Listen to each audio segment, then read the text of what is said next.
So there you go. Exactly what I said was going to happen when Keir Starmer announced that the government was going to be introducing mandatory digital ID for everyone in the UK, otherwise known as the Brit card. There's no point, right? There's no point. I said this. They've essentially realized that no one was going to participate in this. I've had lots of people asking questions on my TikTok. I just thought I'd elaborate a little bit as to why the government wants this, why it wasn't successful, and why the whole thing just reeks of sinister big tech meddling, right? Okay. So the reason that the government want to introduce this, they've been wanting to introduce this since like post 9/11, right? Post 9/11, everyone was calling for digital ID, okay? And in the same wave as the TSA dramatically increasing the security regiment that they have around American airports, Tony Blair, massive, neoliberal, the Blairite era, that kind of thing. He was talking about digital ID. He has been obsessed with digital ID since 9/11, okay? And Tony Blair is still a massive force in British politics, right? The Tony Blair Institute, the sort of Blairite philosophy, that has been absolutely dominating in Keir Starmer's Labour Party, which is why you've ended up with a bunch of Tories and red ties, with a bunch of people that are essentially like, oh, let's be Labour, but also run the UK like Thatcher, okay? So what you end up with is this constant push. They tried to push for digital ID as far back as Blair. No one wanted it. No one cared. No one was interested, right? And they've just continued to look for opportunities to push it. And the most recent opportunity, which is what Keir Starmer was going for, was this issue of illegal migration and fraud and all of that. It's all very Trumpian, right? But it's just taking advantage of the fact that the UK's asylum system is so broken and inefficient that there have been numbers of illegal crossings or undocumented migrants arriving on British shores in small boats, which is actually dramatically slowed in recent months, from what I understand. Towards the end of 2025, it was at an all-time low, so it's not really a big issue anymore. That's probably another reason why they've scrapped it, because they don't have the excuse anymore. But they've used this idea of illegal migration, this fear-mongering over illegal migration, to try and push for digital ID. The reason that they want digital ID, the real reason, essentially, it's about control. Same reason as the Online Safety Act, same reason about a lot of these things. It allows the government way more control if they've got access to everyone's information in that way. It just does. I mean, you need to think about it in the context of the government cracking down on people holding placards that say, I support Palestine action and I oppose G-side, right? That's enough to get you arrested and imprisoned in this country. Okay, that is something that people are on hunger strike right now about, and that is something that the UK government is staying very bloody quiet about. So you end up in this situation where it is all about wanting to have more control. I mean, ultimately, government is always going to do that. You need to remember that government is okay. There are a handful of Steve Rogers style exceptions, but more often than not, when the government are looking for new powers and new ways of control, it is about control. That's what they want. That's ultimately what they're looking for. And that's the similar debate, the similar problem with this thing that Rishi Sunak wanted to introduce before Starmer, with this idea of digital currencies. So central digital banking currencies, I think it was called CDBC, I think it was, where he wanted to introduce a digital currency that everyone in the UK can use that was backed by the government as a way of like tackling inflation, as a way of kind of regulating the financial system more effectively. And then everyone turned around and went, hang on a minute, this just allows the government control over the money because it's in a digital form, also allows them control over how people spend that money as well. So it's this similar idea of like, if you put more and more of your identity, more and more of your ability to interact with the world in the hands of government, they are, you are giving them the ability to use that against you, essentially, right? So that's where the central issue is. That's why so many people objected to it. There was a petition of about 3 million signatures saying, please do not introduce mandatory digital ID in this country. We don't want it. We're not comfortable with it. The government ignored that because they always ignore petitions because they don't like being challenged, as very few governments do like being challenged. But what you end up with is this, situation where the UK is just trying to steamroller ahead with this nonsense, even though it's universally unpopular. But because Starmer doesn't pay attention to polling or the press or what people think, they live in this him and his little team live in this bubble where they can just do whatever they want. And this is an instance of them colliding with reality. Someone's had to take Starmer aside and say, look, listen, mate, I'm really sorry to have to tell you this, but nobody is going to participate in this. You are going to spend billions of pounds with Oracle or Palantir or whichever of these dodgy data companies that you choose. It's inevitably going to be one of these dodgy ones. I mean, think about the Tony Blair Institute has huge ties with Oracle and Larry Ellison and all of that lot, because that's just what Tony Blair does. He loves being important, even if it means being unethical. But what you end up with is just that.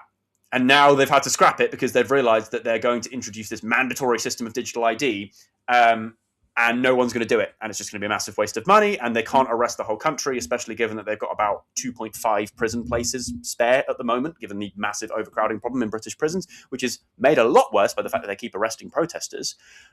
So I don't really know what else to say about it. I mean, they've tried everything to try and market it as something that's like a great thing that's going to relieve all this faff about using public services and stuff, when in reality, it's just giving the government a more effective way of tracking you and potentially a way of limiting your access to public services.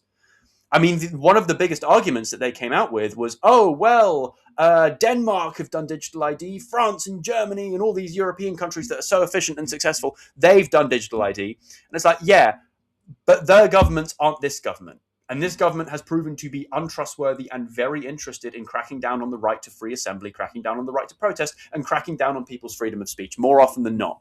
So that's why a lot of people were rightfully extremely concerned about the idea of mandatory digital ID being rolled out by this government especially, but also any government of the last 15 years, right? They've proven over and over again that they are not trustworthy. And now they expect us to trust. Like, what are we doing here, right? What are we doing here? Do you expect us to trust, the Conservatives after 14 years? Absolutely not. And then Labour after 1 year have proven to be just as untrustworthy. They're called red Tories, and red ties for a reason, right? They've proven to be just as untrustworthy. So there's, at this point, unless we have some kind of miracle government that is headed up by, the re-embodiment of Christ, there's no way anyone's going to trust anyone with that kind of power. You want to limit the government's ability to have tools like that, because they will always use it for their interest, and their interests are more often than not against your interests, right? That's the kind of the purpose of democracy. This idea that people can step in and say, actually, no, we don't want this. If policies are unpopular, the party gets voted out.